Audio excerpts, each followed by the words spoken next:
Well, I remember that those were some pretty difficult times in the United States as far as we were concerned. Times were rough. 1962 was not a very good year for us. There were many problems out there in 1962, and those that I experienced personally in 1962. So leading up to that, we had plenty of hope, but at the same time, we were concerned what would happen and how would this march go off.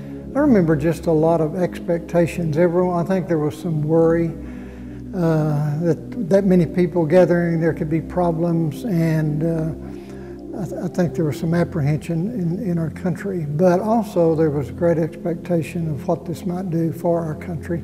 Boy, I had not expected that much participation, but once I saw what was going on, I realized that people were really committed to this particular march, and they had so much that they felt they were going to accomplish or achieve from it. And therefore, as I listened to it, I realized that this is a big day. And all of the marches were peaceful, so this march was planned to be a peaceful march, a peaceful protest. And they had no idea of how many people would gather for the march, but it was estimated there was 250,000 people, 250,000 people. And they marched from the Washington Monument to the Lincoln Memorial. But the thing that was missed, and I always said it was missed, we never heard talk about the 75 to 100,000 whites that was a part of that march. He was not just trying to do things for blacks. Yeah, he was black, but he was trying to do things and make things better for all of the personnel in the United States, all the citizens. That's what he was trying to do. And of course, we were looking forward to that. I just felt that this was really a God-sent man to articulate a message as he did that day. Regardless to anything else, I just thought this is a real American and people should be listening. Well, the day of the march, I was sitting in front of the TV. Well, we were in Okinawa, Japan. The day of the march, I was on the beautiful island of Guam, serving in Europe at that time. I was in Bethesda, Maryland. I was right here in Killeen, in my same address on Abercrombie Drive, and we watched it right here. Well, on the actual day of the march, I had prepared for it, so I was what back in those days called a dormitory supervisor. I was in that office that day when the march was several of us, and we were there just observing what was being said. I guess the part I remember the most is little black boys and little black girls will be holding hands with little white boys and little white girls in a common bond. That was, as a school teacher, that meant a lot to me. I think the most vivid thing that came from me, from what Dr. King said that day, that he was bringing a check. You know, he thought today's speech was like that we are delivering a check to you, America. He had a dream that his children would someday grow up and be a part of the American dream, the whole American dream.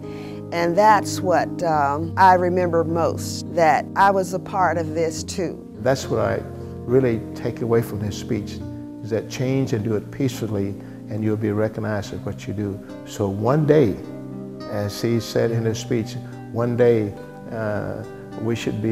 hopefully that we'll be judged by the content of the character, not by the color of your skin. And that really gets me right there. I think when I look back at this now, that march was a genesis, or the beginning of the Civil Rights Acts of '64 and '65. It was my expectation and hope that this March on Washington would be a big catalyst for our Congress of the United States and our executive branch. President Kennedy had already started the movement. There had already been discussions, and tragically, little did we know, just 3 months later, he would be gone. When President Kennedy was assassinated, President Johnson was committed to carrying out his civil rights legislation. And it was 2 days after President Kennedy's assassination that President Johnson sent the legislation to the Congress that he wanted approved. Today, the most famous president this country has ever had, as it relates to me as an African American, is Lyndon Johnson. Lyndon Johnson carried through legislation that allowed me to go to any facility. I could see things changing. We could go in stores.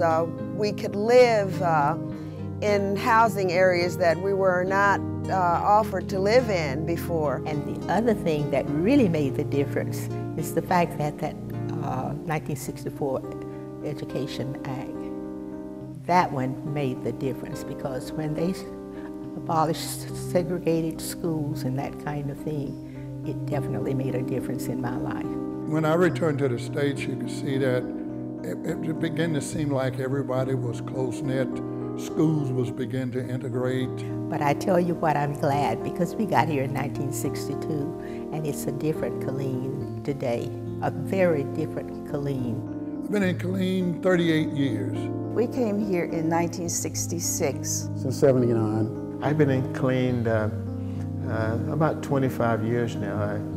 I first arrived in Killeen in 1960, but then I left overseas and came back, and I've been stationed a lot of places around the country, but this is kind of an area that I decided that would be the best for me to settle in with my family, and I've enjoyed it ever since. And I was trying to make a difference in my community since I've been here. I've lived here now over 50 years, so I've seen a lot of changes. But one of the things that I realized when you asked me, did my life change after that? I tell you, it certainly did. After that speech, and I'm not saying it because of that speech, time changed, things changed after his speech, because there was a wake-up call. It made an impact on America like never been seen before, and we are still feeling that impact, a positive impact.